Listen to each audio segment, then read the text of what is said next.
지난주에 했던 거 이어서 이제 계속해서 해보겠습니다. 오늘 나눠드린 거는 이제 2강 다 되셨죠? 이거는 좀 이따 하고요. 지난주에 우리가 했던 내용을 좀 기억하시고, 그다음에 지난주 나눠드렸던 1강 내용이 이제 우리가 못한 부분이 있죠? 마지막 부분부터 보도록 하겠습니다. 그래서 이제 지난주에는 우리가 이제 이 책 얘기를 쭉 하면서 이 책의 개요 얘기했어요, 그죠? 이제 저자에 대해서 얘기를 하고, 이 책 위에 이제 가장 중요한 키워드, 위험한 사상이 도대체 뭐냐, 그 얘기하고, 그게 이제 전체적으로 말하는 굉장히 다양한 얘기들이 있지만, 이제 하나의 키워드로 정리하자면 그 위험한 사상이라는 것이 전신자 제사장설이라고 하는 그 교리와 가장 잘 드러나는 그 주제라는 얘기를 했고, 그래서 이제 거기서 생긴 소위 이제 영적 민주주의, 그다음에 탈권위주의, 이런 것들이 이제 개신교 신앙을 하염없이 캐톨릭이 갖고 있던 굉장히 이제 보수적이고, 그다음에 이제 권위주의적이고, 그다음에 교회 안에 모든 것을 묶어두려는 사상으로부터, 또 이제 그 안에 있는 가장 중요한 핵심 세력으로서의 교황과 그다음에 이제 사제들로부터 벗어나서 모든 사람들이 스스로 생각하고 스스로 이제 성경을 읽고 해석하고 번역도 그런 의미 쓰는 거죠. 그다음에 이제 그러면서 스스로 이제 하나님과 직접 영적 교감을 할 수 있도록 구원의 길을 열어주는, 그것이 이제 모든 이제 일종의 혁명의 단초가 됐다. 이제 이 얘기를 쭉 했고요. 그 다음에 쭉 이어가지고 이제 이 책의 이제 집필 배경, 그 다음에 집필의 필요성, 방법론 얘기를 쭉 했고, 그 다음에 이제 이어서 이제 본론으로 들어가서 우리가 종교개혁의 이제 원인과 배경 얘기를 쭉 했습니다. 자, 근데 이제 오늘 이어서 이제 했던 얘기, 중세 캐톨릭 교회에서의 교회의 지위와 역할 얘기했고요. 그 다음에 이제 교회 타락 얘기했고, 사회 경제적 혁신 얘기했고, 이제 그 다음 이어서 오늘 할 차례가 이제 르네상스와 이민주의 얘기를 할 차례입니다.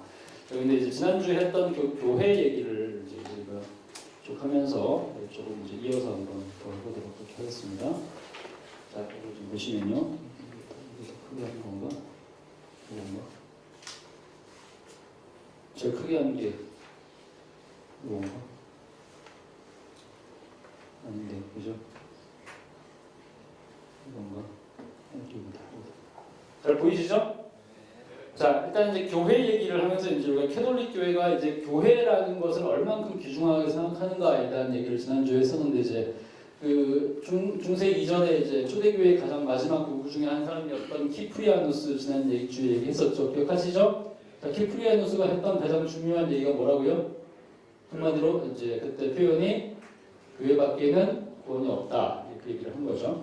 근데 이제 그 교회 밖에는 구원이 없다는 얘기는 말 그대로 이제 교회론이 곧 구원론이고, 구원론이 곧 교회론이다라는 이제 의미에서 이제 제가 지난주에 얘기했던 것처럼 이제 사제가 얼만큼 중요한가, 그리고 이제 소위 사제를 통해서 교회 처음 시작할 때부터 주어지는 유아 세례와 그다음에 이제 견지성사 입교, 그다음에 이제 그거의 고해성사, 죽이지 않는 종부성사, 이것 없이는 구원받을 수 있는 길이 없다. 그리고 이제 그렇기 때문에 매주마다 신부, 소위 이제 사제로서의 그 신부가 인도하는, 제사장으로서의 신부가 인도하는 미사에서 진짜 몸과 피로 변하는 예수님의 몸과 피, 성찬에 참여하지 않고는 구원받을 길이 없다. 그 얘기를 한 거죠. 기억하시죠? 자, 그것이 이제 캐톨릭 교회의 가장 중요한 구원론이자 교회론인데, 근데 이것이 얼만큼 이게 철저하게 이것이 적용되냐면 신학에서만 그렇게 적용되는 것이 아니라 이것이 모든 교회 건축에도 그대로 그것이 드러납니다. 자, 이게 이제 뭐냐면요. 여러분 이제 구글 어스라든지 구글 뭐 이런 거 이제 맵을 가지고 이제 그 세더라이트 뷰죠, 이제. 그러니까 이제 인공위성 뷰를 가지고 유럽에 있는 주요한 교회들을 한번 위에서 한번 쳐다보십시오. 예를 들면 이제 켈른에 있는 폴란드 대성당이라든지 아니면 이제 프랑스 파리의 이제 노틀담 대성당 같은 경우를 위에서 내려보면 다 이런 모양으로 되어 있습니다. 이게 무슨 얘기냐면 우리는 교회 건축을 굉장히 실용적으로, 개신교는 이제 점점 더 이제 교회 건축이 실용적으로 되거든요. 그래가지고 옛날에는 이제 개신교가 처음에 이제 16세기 당시에 교회 건축을 할 때는 제단을 없애버리고, 왜냐면 우리가 뭐 그런 제사장 제도 이런 거 다 없어졌으니까 말씀 자체를 강조하기 위해서 제단을 엄청나게 높이, 제단이 아니라 설교단을 무지하게 높이 세우자는 거죠. 이것이 이제 16세기 당시에 종교개혁이 가장 중요한 유산이었다 그러면 20세기 중후반이 오면서 소위 이제 오순절 운동 또는 이제 은사주의 운동의 영향으로 예배에서 설교만큼이나 중요해진 게 음악이거든요, 그렇죠? 그러다 보니까 이제 음악을 하기 위해서 소위 이제 찬양팀과 음악을 하는 사람들이 서기 위해서 공간을 앞공간 굉장히 많이 열어두죠, 그죠? 그러면서 좀 더 소리가 좀 더 잘 이제 들리고 사람들이 마치 이제 공연을 보는 것처럼 예배를 드리도록 하기 위해서 대부분의 교회 건축들이 일종의 부채꼴 형태로 다 바뀌었습니다. 맞죠? 이게 이제 소위 실용성을 위해서 한 거란 말이죠. 그게 이제 개신교 예배 형태의 변화라 그러면 캐톨릭은 처음 이제 소위 교회가 제도화되고 난 이후부터 지금까지 모든 가톨릭 교회, 그러니까 채플, 소위 채플이라 그래가지고, 그러니까 이제 사제가 정기적으로 미사를 드리는 예배 말고 그런 정기 예배당이 아닌 것들 우리가 채플이라고 얘기하거든요. 근데 캐톨릭에서 이런 채플들은 꼭 그렇게 드리지 않아도 상관없습니다. 근데 그게 아니고 정규 각 지역에 있는 소위 이제 로컬레이션이니까 그 교구 교회라 그러는데 교구 성당에 있는 모든 교회들은 다 똑같은 형태로 반드시 지어야만 돼요. 왜 그러느냐? 아까 얘기했던 것처럼 제사장으로서의 사제를 통해서 하나님을 개인적으로 만난다는 이제 그것이 예배의 구조와 예배 당의 구조에서 드러나야 된다는 얘기입니다. 그래서 보면 이렇게 되는 거죠. 이게 무슨 얘기냐면 위에서 보면 모든 교회는 다 지붕이 십자가 형태로 되어 있습니다. 그래가지고는요 여기가 이제 앞부분이고 여기가 이제 사람이 들어가는 부분이죠, 그죠? 들어가면 이쪽이 항상 이제 동쪽이나 또는 이제 경우에 따라서는 이제 아주 정확하게 재가지고 동쪽, 이 사람들은 주로 서쪽에 있으니까 서유럽에 있으니까 이 사람들에게 동쪽은 어디예요? 예루살렘이죠. 예루살렘을 향해서 교회가 이제 있거나 아니면 동쪽에 해가 뜨는 동쪽을 향해서 있고 약간 좀 이제 신도섬 이런 건 비슷한 것 같아요. 그런 식으로 돼 있고 이게 이제 들어가는 입구고 여기에 이제 보면 사람들이 앉는 이제 나이브라 그래가지고 장의자들이 쫙 있습니다. 그리고 이제 여기를 딱 기점으로 해가지고 중간에 딱 끊기고 그 다음에 여기만 사제 일반 산자들은 여기까지만 올 수 있고 사제들은 그 다음에 여기까지 갈 수 있는 거죠. 그죠? 그 다음에 뒤에 있는 부분은 비어 있습니다. 왜 비어 있느냐? 자 이게 뭘 같을까요? 자 이걸 그 다음 그림을 보시면요. 그 다음 그림을 보시면 나옵니다. 자 이게 이제 안에 모습 보입니다. 아까 밖에서 보면 이제 십자가 이렇게 맞죠? 근데 이걸 안에서 보면 기본적인 평면도가 이렇습니다. 무슨 얘기입니까? 사람들이 여기서 들어오면 나이브라고 하는 곳에만 일반 신자들은 머물 수 있죠. 그 다음에 사제는 여기 성가대가 여기 있고 사제는 이제 여기까지가 있을 수 있어요. 여기 있을 수 있고 그 다음에 뒤에 이 공간은 비워놓죠. 비워놓고 보면 이제 뒤에 그림 같은 거 막 그려놓고 십자가에 달려 있는 거죠. 자 이것을 보면 뭐가 연상이 되나요? 뭐가 연상이 된다고요? 성전이죠. 뭐예요? 무슨 어떤 시대의 성전? 구약시대 성전이죠. 구약시대의 성막과 성전이 그대로 투영된 그림이라는 얘기죠. 이게 무슨 얘기입니까? 여전히 이 사람들에게 사제는 아까 얘기했던 것처럼 뭐라고요? 제사장이죠. 그래서 모든 신자는 그냥 성전, 우리 구약식으로 얘기한다면 성전 마당 뜰에까지밖에 못 들어옵니다. 맞죠? 못 들어오는데 이 사람들이 들어가서 지성소에 계신 예수 그리스도를 만나기 위해서 어떻게 되느냐? 중간에 이걸 건너뛰어야 되거든요. 건너뛰기 위해서 여기 앞에 있는 이게 제단이죠. 제단에 뭐가 있느냐? 제단에 뭐가 있나요? 예수 그리스도의 피와 떡이 있죠. 구약으로 친다면 어린 양이라든지 소나 양이 있겠죠, 그죠? 여기에서 소위 이제 여기서 이제 성찬에 참여를 하게 되면 실제로 피와 몸을 먹게 되는 것이고, 그럼으로써 하나님과의 관계가 이게 언제 되는 거냐면 이제 들어가지고 사제가 축사를 할 때 높이 들어가서 이것은 그리스도의 몸이다. 이것은 그리스도의 피다라고 얘기하는 그 순간 이렇게 딱 배한다고 얘기를 하거든요. 눈에 보이지는 않지만, 그러니까 그것을 먹는 순간 사제를 통해서 그 다음에 그보다 더 높이 있는 누구에게 간다고요? 대제사장에게 가는 거죠. 그렇기 때문에 이것이 성전으로 친다면, 구약으로 친다면 이것이 이제 성전의 뜰이고 여기가 성소고 그다음에 여기가 지성소가 되는 겁니다. 그 성소에 있을 수 있는 사람은 누구라고요? 오직 사제밖에 없는 거죠. 우리는 못 들어간다. 이게 모든 캐톨릭 교회의 구조라는 거죠. 그러니까 교회 건축에서부터 이미 구원문이 드러나 있는 것이고, 그런 점에서 캐톨릭 교회에서는 이제 교회를 들어가지 않는 것, 그러니까 교회에 들어오지 않는 그 누구도 구원받을 길이 없다. 그러니까 당연히 얘기했던 것처럼 교회가 그만큼 강력한 권위니까 그 교회에서 하나님과 인간을, 일반 신자를 매개하는 사제가 결국 모든 권위의 중심일 수밖에 없는 거죠. 맞죠? 그러다 보니까 이제 미사도 그만큼 중요하고 구원도 사제가 결정하다시피 하는 것이고, 거의 유일한 중보자, 예수 그리스도라는 이제 영적 중보자 이외에 지상에서의 중보자가 있는데 그 중보자가 바로 사제고, 그렇기 때문에 사제가 없이는 구원받을 수 있는 길이 없다는 겁니다. 그래서 이제 교회가 그만큼 이제 우리의 생과 사를 결정하는 아주 이제 결정적으로 중요한 그런 구도라는 거죠. 이제 이것이 이제 캐톨릭 교회의 이제 구원론이고 혹은 권위의 이제 원칙인데 지난주에 얘기했던 것처럼 그 문제는 유일하게 우리가 구원받을 수 있는 방주로서 통로로서의 교회가 우리에게 구원을 줄 수 있는 유일한 개체인데 문제는 이런 교회가 타락을 해버리고 교회의 이제 사제라고 하는 하나님과 우리를 중재하는 교회가 타락하고 교황이 타락하고 사제가 타락하면 원래 구원을 줄 수 있는 그 이제 중재자의 순수성이 붕괴가 되는 거죠, 그렇죠? 그러니까 이제 교회의 타락은 그만큼 심각한 문제가 되는 거죠. 왜? 구원받을 수 있는 유일한 통로는 순진하고 순전해야 되는데 그것이 붕괴되면 모든 것이 붕괴되는 거죠. 그 점에서 교회의 타락은 사실상 구원의 붕괴를 의미하는 겁니다. 그만큼 이게 중요하다는 얘기가 되는 거죠. 일단 그런 상황에서 이제 교회 타락 얘기가 이제 연결이 됐고요. 그다음에 지난주에 얘기했던 것처럼 사회계 연좌적 혁신 얘기를 하면서 십자군 운동, 그다음에 지리상의 대발견 이런 것들을 통해 가지고 도시가 발달하고 대학이 발달하고 중산층이라고 하는 새로운 계층이 생겨나고 호기심 충만한 중산층, 새로운 부를 거머쥐게 된 중산층, 그죠? 이런 사람들은 신분 상승을 꿈꾼단 말이죠. 그러니까 이제 새로운 사상이 열려있기 때문에 개신교라고 하는 그때 당시 개신교가 아니고 저기 인문주의 르네상스라고 하는 새로운 사상이 들어왔을 때 그 사상을 가장 적극적으로 받아들이는 계층이 소위 상인 계층과 소위 중산층 계층이죠. 우리가 오늘 얘기하는 부르주아라고 하는 사람들의 등장이 바로 여기서 시작이 되는 거고요. 그 다음에 이제 이런 사람들이 해외로 왔다 갔다 하고 지리상의 대발견, 대항해 시대를 왔다 갔다 하면서 새로운 지식들을 수용을 하고 이런 굉장히 중요한 배경들이 이제 있었고요.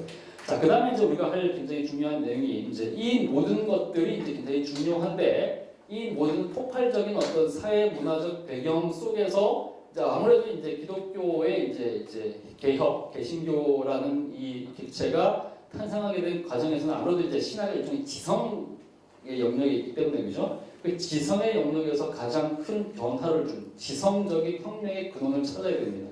근데 그게 뭐냐면 이제 소위 르네상스라고 하는 굉장히 중요한 배경이죠. 그러니까 우리가 일반적으로 이제 16세기 종교개혁, 1517년의 기점을 잡기 때문에 16세기 종교개혁을 얘기를 하지만 사실상 종교개혁은 어떤 면에서 봤을 때는 좀 더 크게 본다면 14세기부터 벌어진 일종의 그 문학적이고 또 지성적이고 문화적인 혁명의 제일 끝판에 있는 이제 현상 또는 결과라고 생각할 수 있어요. 그러니까 14세기부터 르네상스가 있었고 그 르네상스가 진행이 되면서 그 르네상스의 최종적인 결과가 결국 이제 종교개혁이었다 이런 식으로 이제 생각할 수 있는 거죠. 근데 왜 그렇게 얘기할 수 있느냐? 이제 여기 보면요, 제가 보내드린 것 중에 자, 르네상스와 인문주의라고 하는 이제 섹션을 한번 보세요. 자, 여기서 이제 르네상스 하면 가장 중요한 구호가 하나 있습니다, 그죠? 그 구호가 소위 이제 아데 폰테스라는 이제 구호입니다. 근데 아데 폰테스는 이제 아데는 투라는 의미고 라틴어니까 폰테스는 이제 솔시스 또는 이제 뭐 이렇게 파운틴스 그러니까 그 우물의 그 근원 있죠? 그 근원을 얘기하는 거거든요. 그러니까 이 사람들이 주장했던 당시에 가장 중요한 이제 배경으로서 이제 돌아가야 할 새로운 근원을 찾자라고 얘기를 했는데, 근데 이 근원이라는 세상을 찾자고 얘기하는 배경은 아까 얘기했던 것처럼 십자군 당시에 이 사람들이 서유럽에서 그리스 사람들을 중심으로 주축되어 있는 비잔틴 문명을 지나가면서 이제 십자군 이제 전 원정을 떠나거든요. 그때 만난 그리스 사상. 그리고 이제 이슬람 당시 이슬람은 지금 이슬람이랑 좀 다르게 지역별로 물론 차이는 있었겠지만 굉장히 지성적인 그룹들이었습니다. 그리고 이 사람들이 이제 옛날 그리스 지역들을 침공하고 그 지역들을 지배하게 되면서 그 지역들에 퍼져 있던 그리스 문화와 그리스 철학들을 자기네 걸로 수용을 하거든요.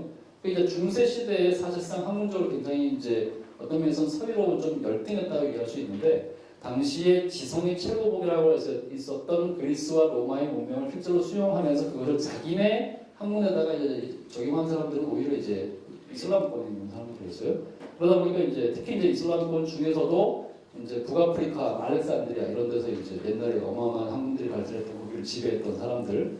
그다음에 이제 스페인의 남부 아시죠? 스페인의 남부 지방이 이제 혹시 아람브라 궁전의 추억 아시죠?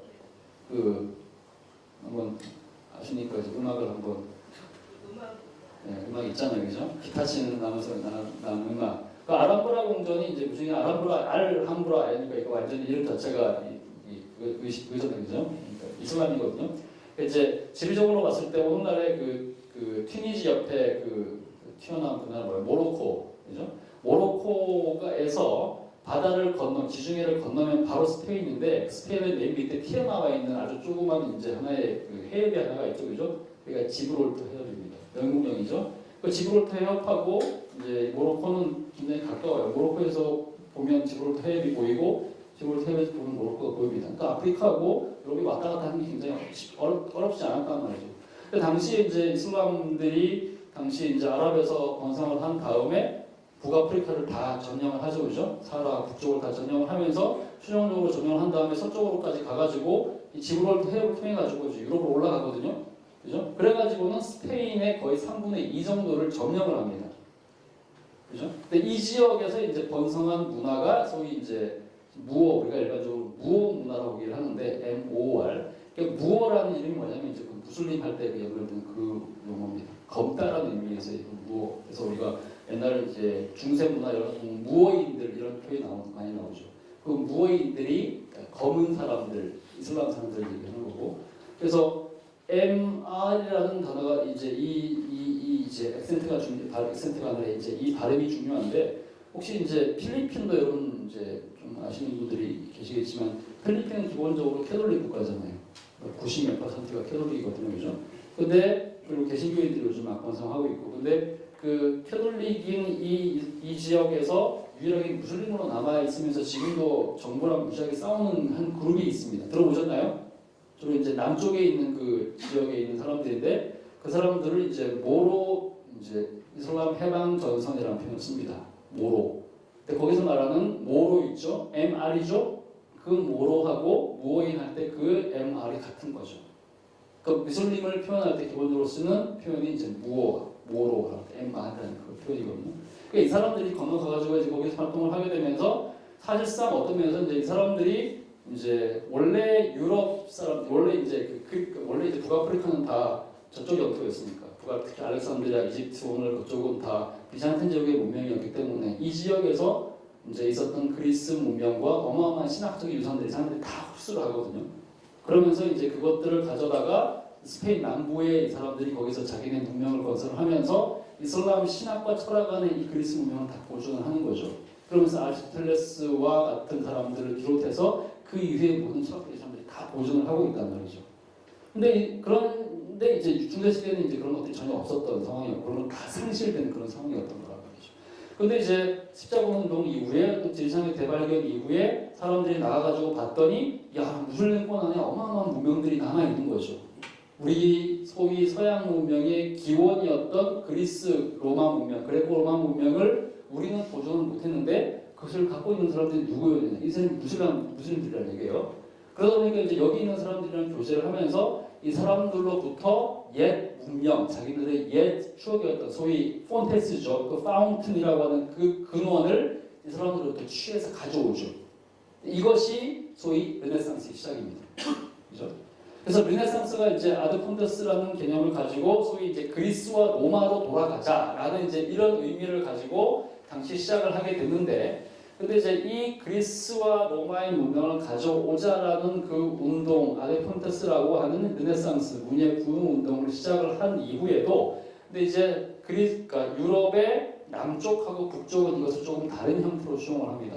예를 들면 남쪽에 있는 이제 이 르네상스를 주도했던 사람들은 주로 이것을 이 폰테스를 주로 그리스 로마의 주로 이제 예술의 형태로 사용을 하고요.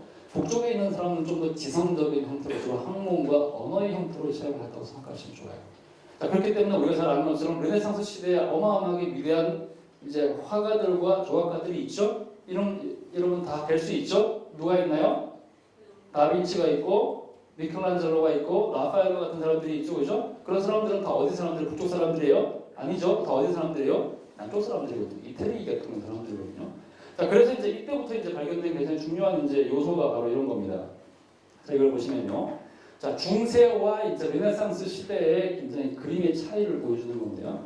기본적으로 이제 아까 얘기했던 것처럼 아드 폰테스를 통해 가지고 그리스 로마를 회복한다고 얘기했을 때 그리스 로마 문명의 가장 중요한 핵심은 뭐냐면 인간입니다. 인간. 거기에 물론 이제 그리스 로마 시대에도 신을 믿었죠. 굉장히 많은 신들을 믿고 그리스 신화에 보면 굉장히 많은 신들이 나오고 철저하게 신에 종속되어 있는 것처럼 보이는 사회지만 근데 그 신이 절대 신들은 아니거든요. 그죠?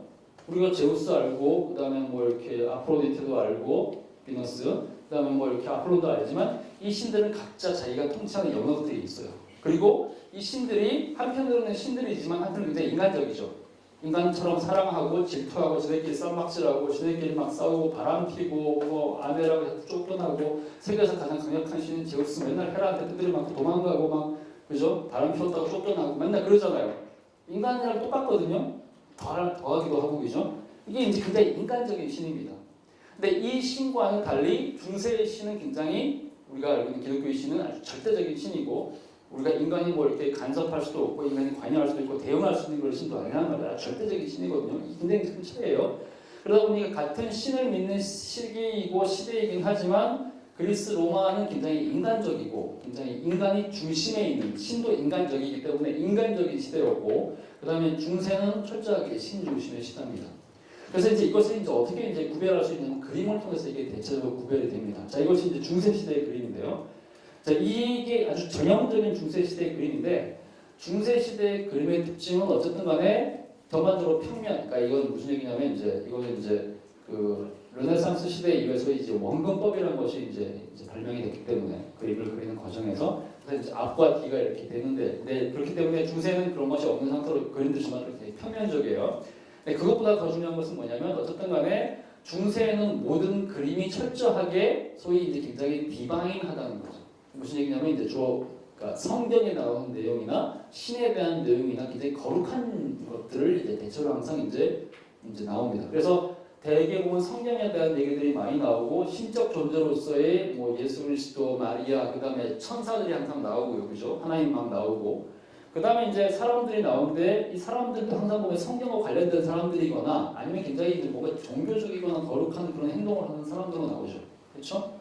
그래서 사람들이 나올 때도 항상 머리 뒤에 뭔가 붙어 있잖아요. 이게 뭐죠? 머리 뒤에 소위 영어로는 헤일로라고 이제 HAL로 이렇게 표현하는데 이제 다른 말로 이제 한국말로 하면 이거죠. 이제 헤일로. 이게 이제 다른 말로 한국식으로 하면 소위 후광이죠. 그죠? 후광이라는 말이죠. 근데 이게 왜 후광이냐? 이 사람들이 일반적인 사람들이 아니라는 얘기죠. 어떤 사람이에요? 거룩한 사람.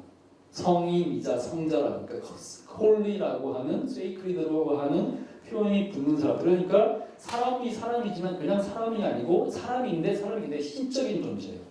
그러니까 그만큼 철저하게 이제 종교와 신에 종속된 사회라는 얘기죠. 자, 이것이 첫 번째 거고요. 두 번째는 이것도 이제 마찬가지입니다. 이것도 이제 14세기 정도에 이제 이태리에 나타난 성경에 있는 판형 이제 있는 건데 여기도 보면 마찬가지죠. 예수 그리스도가 있고 그 안에 이제 마리아가 있고 주변에 있는 사람들 성경에 나오는 사람들입니다. 예수님의 12 제자들, 그다음에 성경 이제 신약에 나오는 수많은 사람들, 그다음에 이제 이들을 보위하는 이제 구약의 수많은 이제 그 위인들. 이 사람들은 마찬가지죠. 다 거룩한 사람들이라는 거죠. 그리고 머리 뒤에 뭐가 있나요? 항상 헤일로가 있죠. 후광이 있다는 거죠. 왜 그러느냐? 이 사람들은 거룩한 사람들이니까. 사람은 사람인데 이 사람들은 아주 신적인 사람들이다. 디바인한 사람들이다. 그러니까 사람을 그려도 항상 신의 초점을 맞추는 거죠. 신앙의 초점을 맞추고 종교의 초점을 맞추고 교회의 초점을 맞추죠. 그러니까 인간이 신적 존재가 되는 그런 시대가 바로 중세였다고 얘기할 수 있습니다. 자, 근데 이제 넘어오세요. 자, 이건 언제냐면 이거는 16세기예요. 1500년에서 1505년 사이에 그려진 그림 16세기거든요. 이건 언제나 르네상스 시대의 그림입니다. 자, 똑같은 연속성이 있죠. 어떤 연속성이 있느냐? 어쨌든 간에 거룩한 것을 그렸어요. 그죠? 성경에 나오는 사람을 그린 거죠. 예수님을 그리고 마리아를 그렸어요. 그렇죠? 여전히 거룩하게 성경에 있는 사람입니다. 근데 이전 그림과 달라진 것이 있죠. 뭐가 달라졌나요? 뭐가 달라졌나요? 후광이 없어졌죠. 그죠? 더 이상 후광이 없어요. 왜 후광이 없느냐? 사람을 사람으로 그리자고 얘기하는 겁니다. 사람이 사람이지 물론 사람이 굉장히 거룩한 일도 하고 훌륭한 업적을 쌓을 수도 있고 하나님 아름답고 할 수도 있겠지만 그보다 더 중요한 것은 인간 자체라는 거죠. 후광보다 더 중요한 것은 인간 그 자체. 그리고 르네상스 시대의 그림의 가장 대표적인 특징들은 뭐냐면 사람의 몸이 굉장히 강조되는 거죠. 그래서 여자들이 굉장히 여자뿐만 아니라 나오는 모든 사람들이 굉장히 글래머해요. 어마어마하게 이제 육체적으로 이제 거대하단 말이죠. 마리아도 이렇게 실제로 머리가 이렇게 거대했을까요? 마리아 거대하죠, 그죠? 예수님도 보세요. 아기 예수님인데 이게 슈퍼 우량 초특급 베이비예요. 근데 르네상스의 모든 그림이 다 그렇습니다. 그죠? 르네상스 나오는 모든 그림이 다 그렇죠. 최후의 만찬도 그렇고 최후의 심판도 그렇고 나오는 사람들이 굉장히 다 거대하다. 이게 무슨 얘기를 하고 싶은 거냐? 인간의 육체에 대한 아름다움. 그러니까 이전에는 그림을 보면서 인간을 생각하면 안 돼요. 왜? 그 그림을 통해서 하나님을 봐야 되는 거기 때문에. 성령을 알게 되고 그 그림을 보면서 와, 기도를 하게 만든 신심을, 소위 신앙을 북돋는 것이 중세 그림의 목적입니다. 그것이 이제 모든 교회마다 이제 붙어 있는 거잖아요, 그죠? 그런데 르네상스가 오게 되면 이게 완전히 달라지죠. 그게 목적이 아니라는 말이죠. 성경속이거나 또는 이제 거룩한 그림을 그린다고 하더라도 그 그림에서 신을 보게 하는 것이 목적이 아니에요. 인간을 보라는 얘기죠.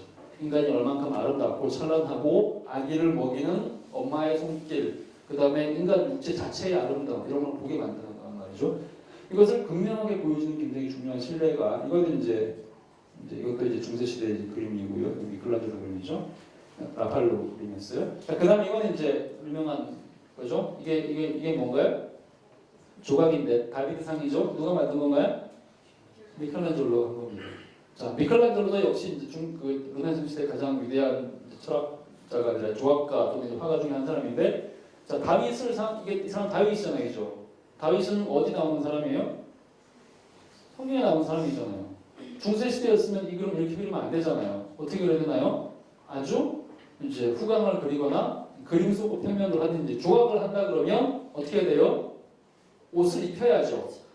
옷을 다 입히고 이것을 보면서 어떤 종류의 인간에 대한 어떤 욕망이 일어나지 않도록 해야 되죠. 그죠? 성경에 나오는 이 거룩한 하나님의 마음에 합한 사람이라는 다윗을 보면서 음욕이 일어나거나 나 이 사람을 사랑할 것 같아. 우리 요즘 드라마 보는 것처럼 그런 느낌이 나거나 연예인처럼 느껴지면 이건 안 돼. 이건 신성 모독이 되는 거죠. 그럼 죽어 마땅한 거거든요. 근데 달라지죠. 어떻게 합니까? 성경은 이 아름다운 다윗이라는 사람은 거의 빨가벗겨 놓고 완전히 그냥 적나라하게 빨가벗겨 놓고 있죠.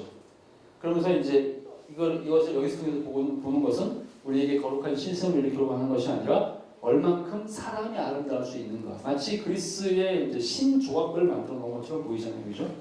자, 그리고 이제 이것을 보면 이제 손입니다. 아까 다윗상의 손이에요. 보세요. 핏줄 하나하나, 뼈의 마디와 조각 하나하나까지도 굉장히 상세하고 세밀하게 보여져 놨죠. 이게 무슨 얘기예요? 인간의 몸이 얼마나 아름다운가. 인간의 몸을 타고 흐르는 그 핏줄 하나하나와 힘줄 하나하나까지도 얼만큼 아름다운가. 라는 것을 보여주기 위한 것이 이제 르네상스의 목적이죠.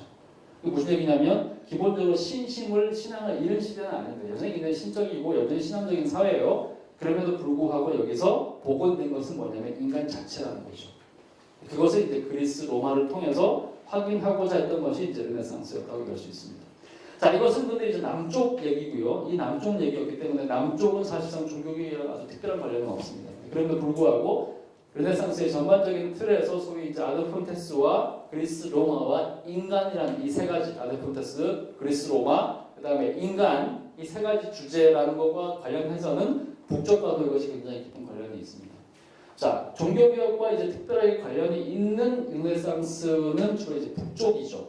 그래서 이제 남쪽이 주로 이제 예술의 형태로 이제 르네상스의 아드폰테스를 복원하려고 했다 그러면 북쪽에 있는 나라들, 예를 들면 네덜란드라든지 독일, 그다음에 스위스, 북쪽 프랑스, 그다음에 영국 이런 지역에서는 주로 이제 이런 이제 예술의 측면보다는 지성의 측면을 통해서 이제 소위 이제 르네상스를 복원하려고 했죠. 그 운동을 우리가 일반적으로 뭐라고 얘기하면 좀 인문주의라고 얘기합니다. 이게 또 이제 표현 자체가 인문주의인데 영어로 쓰면 휴머니즘이잖아요, 그렇죠? 휴머니즘이죠. 휴머니즘의 뜻은 뭐예요? 그냥 한마디로 말하면 우리가 인문주의라고 얘기를 좀 이렇게 어감을 좀 부드럽게 하기 위해서 인문주의 이렇게 얘기를 하지만 다른 말로 하면 이게 인본주의거든요. 근데 이제 이것을 그냥 인본주의라고 번역하기는 조금 어렵죠. 왜냐하면 이 시대가 신본주의라고 하는 신을 버리고 인본주의를 한 게 아니기 때문에 그런 점에서 이제 이렇게 좀 대비되는 의미에서 인본주의는 좀 어렵습니다. 그럼에도 불구하고 어쨌든 인간을 강조한 시대인 것은 맞아요. 그러면서 이제 이 당시 이제 북쪽에 있는 사람들의 핵심은 뭐냐면 이제 이겁니다. 북유럽 인본주의 이제 그다음 이제 D라고 하는 그 부분이거든요. 남쪽에 있는 르네상스 인문주의와 이제 그 예술적 인문주의와 다른 북유럽의 인문주의는 주로 지성의 차원이고 무엇보다도 이제 언어의 차원이었습니다. 언어.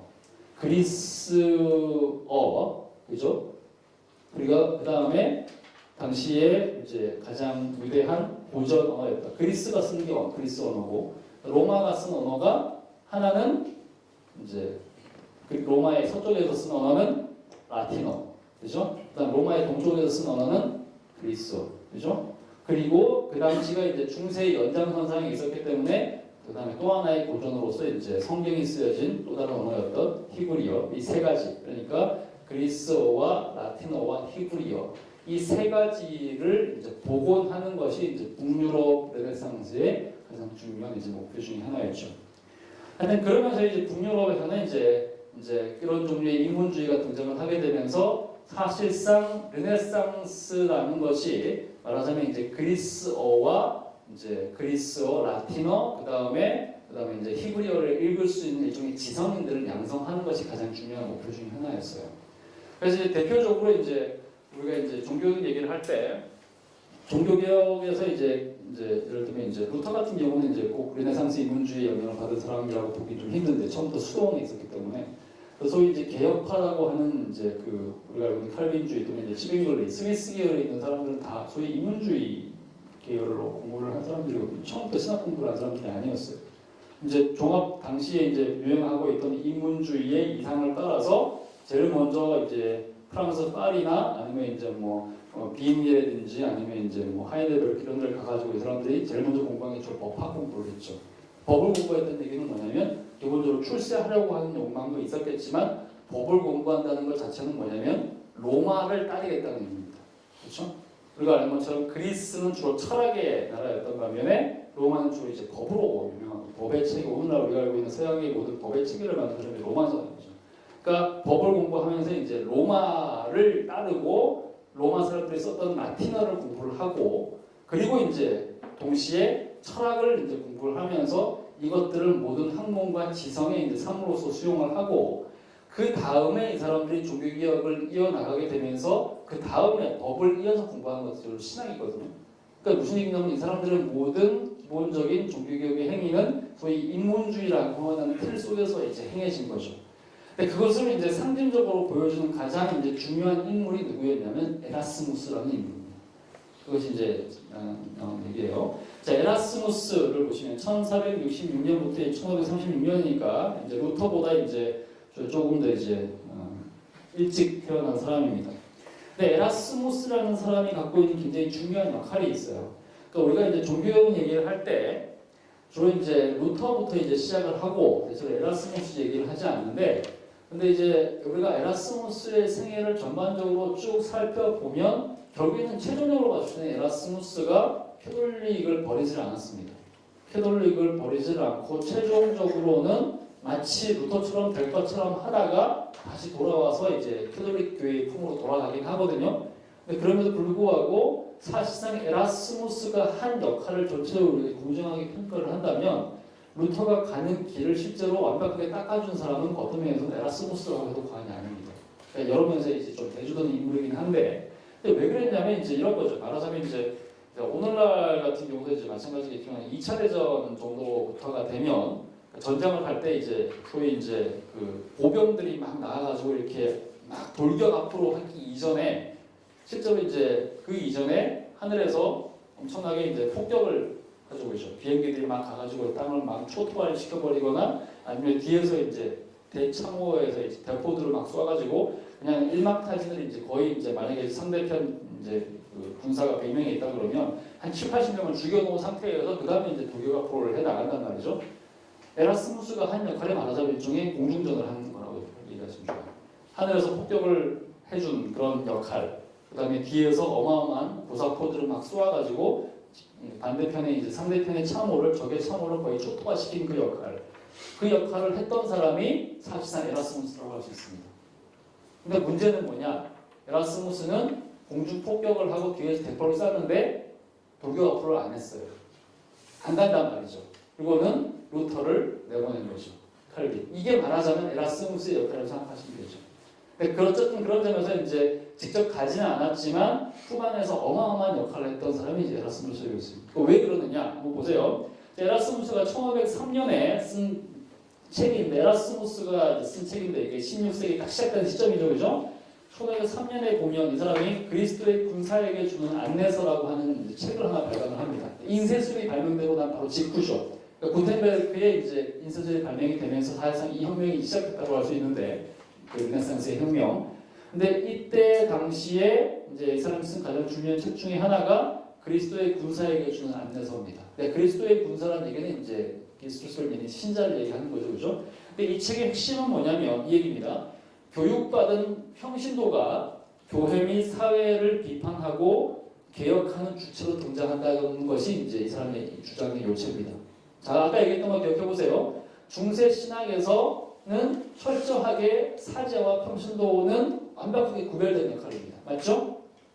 소위 평신도라고 하는 사람들이 구원받을 수 있는 길은 뭔가요? 사제를 통해서 교회로 들어와서 하나님 앞에 가는 거죠. 그죠? 소위 일반적인 평신도는 그 누구도 자기의 구원을 결정할 수 있는 결정권이 없단 말이죠. 철저하게, 그죠? 그러니까 평신도는 아무것도 할 수 없는 존재. 철저하게 의존해서, 사제에 의존해서 자기의 구원을 사제한테 맡겨야 되는 존재란 말이죠. 그죠? 이것이 로마 캐톨릭 교회의 구원론이에요. 근데 이때 당시에 이 사람이 처음 이 얘기를 쓰면서 뭐라 했냐면 평신도가 필요하다는 얘기죠. 이 평신도라는 사람이 주체적으로 이때부터 주체적으로 부패한 교회를 위해서 자기 목숨을 낼 수 있다. 그리고 반드시 그래야만 한다. 왜 그러느냐? 지금 교회의 꼴을 보니까 사제의 꼴을 보니까 이 사람들한테 교회를 맡겨놓으면 교회가 다 붕괴될 것 같다. 그러니까 반드시 평신도가 이것을 개혁하는 주체로 나서야 된다. 이 얘기를 한 거죠. 근데 에라스무스가 당시에 유럽 최고의 지성인이자 가장 언어가 열대 개를 막 하는 그런 이제 거의 천재 중에 천재였기 때문에 에라스무스의 책은 이 인쇄술의 발명과 함께 번역이 되자마자 모든 사람들한테 거의 이제 오늘날의 뭐 완전히 그냥 인터넷 퍼져나가는 것처럼 어마어마한 속도로 퍼져나갔던 책이고 그만큼 이제 중요한 역할을 했던 사람입니다.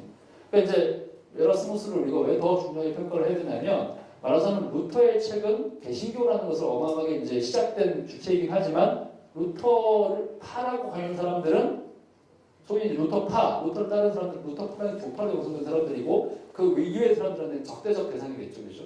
칼빈도 좀 더 큰 영향을 끼치긴 했지만 그 진영 안에 있는 사람이죠. 근데 에라스무스는 당시에 로마 캐톨릭에 있는 사람들, 개신교에 있는 사람들, 그 다음에 유럽 전체의 소위 글을 읽을 수 있는 사람들 거의 모든 사람들에게 읽혔던 사람이라고 생각하시면 되죠. 그 오히려 독자층이 그 누구보다도 이제 넓었던 사람이 에라스무스라고 그러시는 거죠. 근데 여기서 이제 일종의 한계가 있습니다. 어떤 한계가 있느냐? 평신도가 이 사제주의라는 것을 깨뜨리고 권위를 붕괴시키는 민주주의의 절차가 될 수 있는데 앞에 전제가 있죠. 뭐라 써 있나요? 뭐라고요? 교육받은 평신도. 이게 핵심입니다. 에라스무스가 폭탄을 터뜨리고 하늘에서 이제 비행기에 이제 미사일과 폭탄을 떨어뜨릴 수 있는 사람이지만 앞으로 달려가지 않은 이유가 있어요. 그게 뭐냐? 이 사람은 교육받은이라는 표현을 강조했거든요. 무슨 얘기입니까? 일반 평신도는 안 된다는 거죠. 왜? 수많은 혼돈과 완전히 그냥 이제 무질서를 가져올 수 있기 때문에. 그럼 누가 이것을 해야 되느냐? 소위 교육받은 평신도. 그러니까 소위 말하자면 일종의 이제 휴머니즘의 이상을 만든 거죠. 교육받고 똑똑하고 글을 잘 읽을 수 있는 사람. 에라스무스의 한결 말하면 일종의 라틴어와 헬라어 정도, 히브리어 정도를 능숙하게 할 수 있는 소수의 지식인 평신도들. 이게 이제 이 사람의 이제 한계죠. 그러니까 이제 이 단계가 한계이기 때문에 그 이상을 넘어가는 것이 힘들고 그렇기 때문에 결국엔 루터와 결별의 길을 갈 수밖에 없는 이유가 되는 겁니다.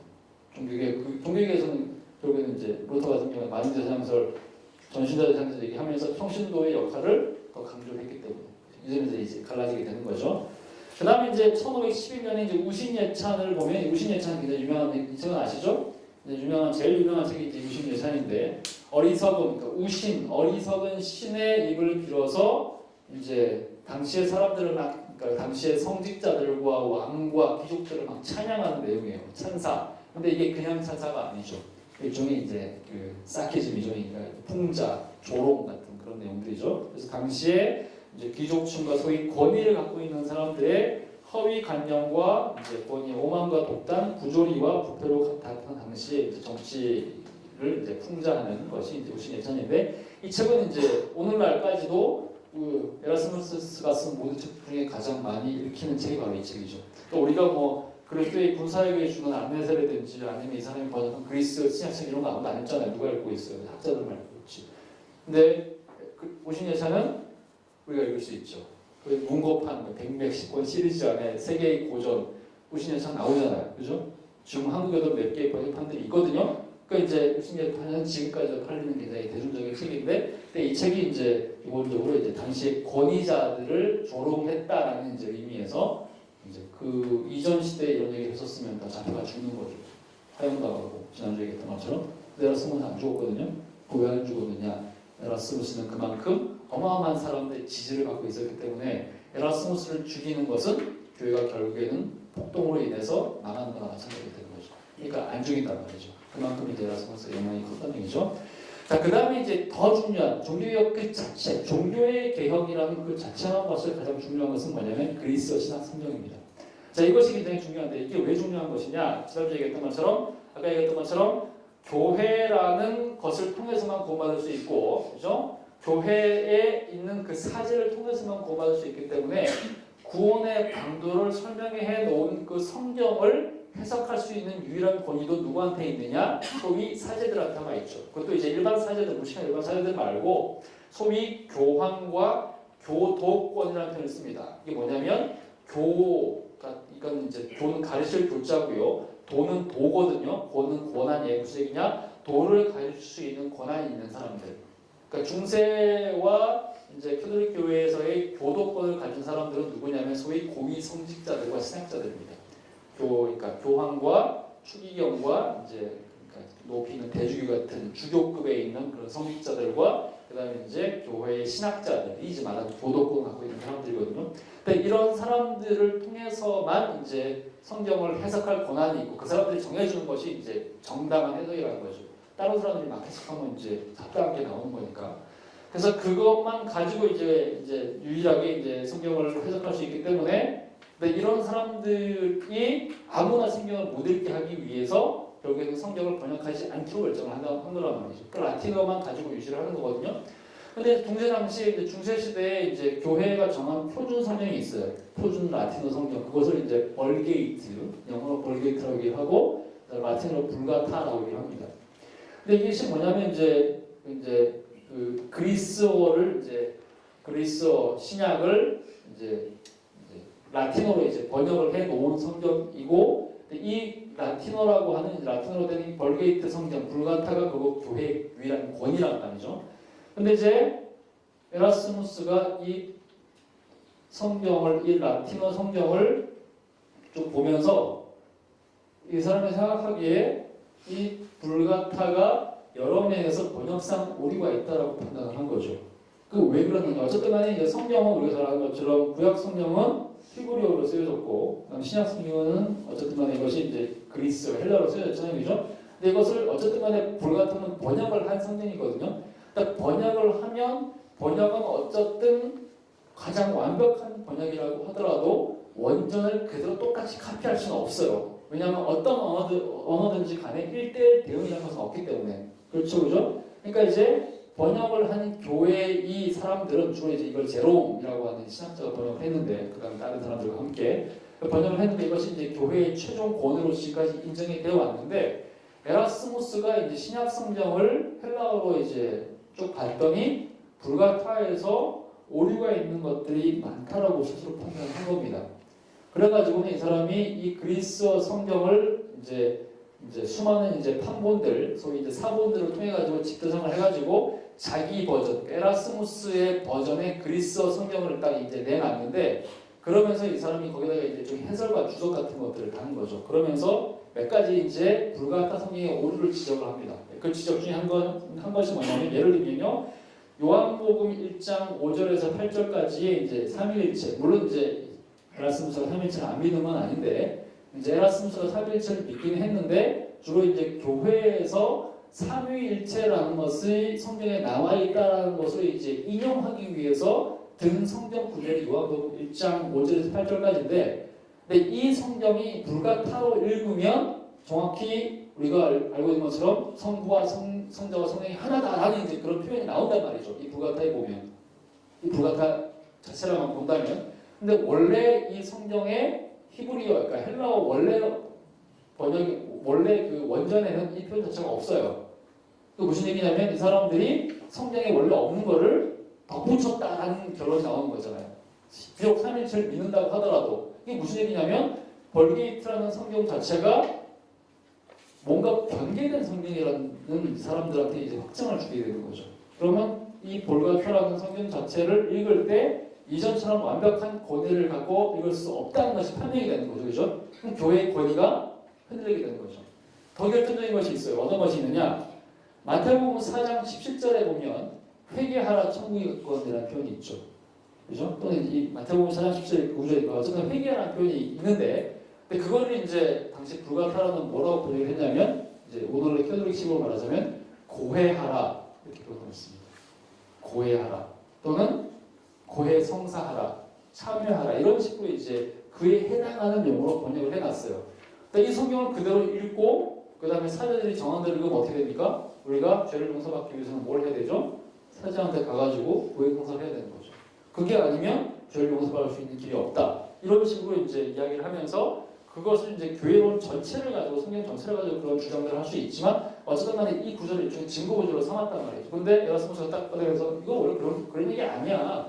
그게 아니고 교회에 가서 사제한테 가서 고해라는 얘기가 아니라 이것은 누구든지 개인적으로 자기가 지은 잘못에 대해서 하나님 앞에 가서 내가 잘못했다고 얘기해라. 참여하라. 그죠? 회개하라. 이 얘기라는 얘기죠. 마음의 회개를 얘기한단 말이죠. 이런 식으로 얘기를 하니까 성경의 이 교회의 권위자들이 성경을 자기의 교리를 만들기 위해서 이런저런 형태로 일종의 덧붙이거나 빼거나 심지어는 왜곡했다는 정황들이 드러난단 말이죠. 그죠? 그러다 보니까 여기서 이제 인문주의자들 사이에서 교회의 권위에 대해서 엄청나게 이제 의심을 하면서 교회의 권위가 이제 타격받는 굉장히 중요한 결과가 이제 나타났다고 얘기할 수 있습니다. 자, 근데 이제 이것이 이 에라스무스의 그리스어 성경이 언제 번역이 된 거냐? 1516년이거든요. 자, 이게 중요하죠? 1516년이 이것이 드러났단 말이죠. 그러면 우리가 알고 있는 루터의 종교기가 언제죠? 1517년이죠. 1517년 바로 1년 전에 에라스무스의 그리스어 성경이 번역이 됐단 말이죠.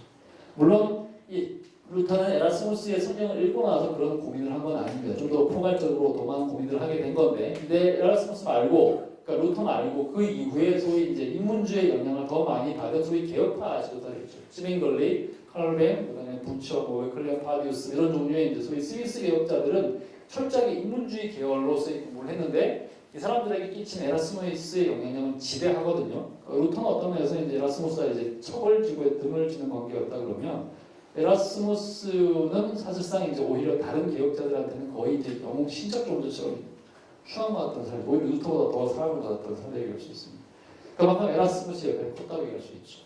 근데 이제 에라스무스는 여기까지 엄청나게 혁명 큰 이제 대폭탄들을 막 던져놓고는 아까 얘기했던 결국은 자기는 참호를 빠져나오지 않는다는 거죠.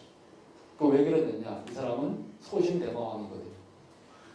굉장히 이제 루터와는 달리 에너지 넘치는 그런 사람이 아니었고 어떤 면에서 굉장히 일종의 이제 소심한 지식인, 나약한 지식인, 몸을 움직이기 싫고 이제 항상 이제 늘 책 속에 있으면서 사람들로부터 이제 그냥 이제 학문적 찬사를 받는 그런 종류의 사람.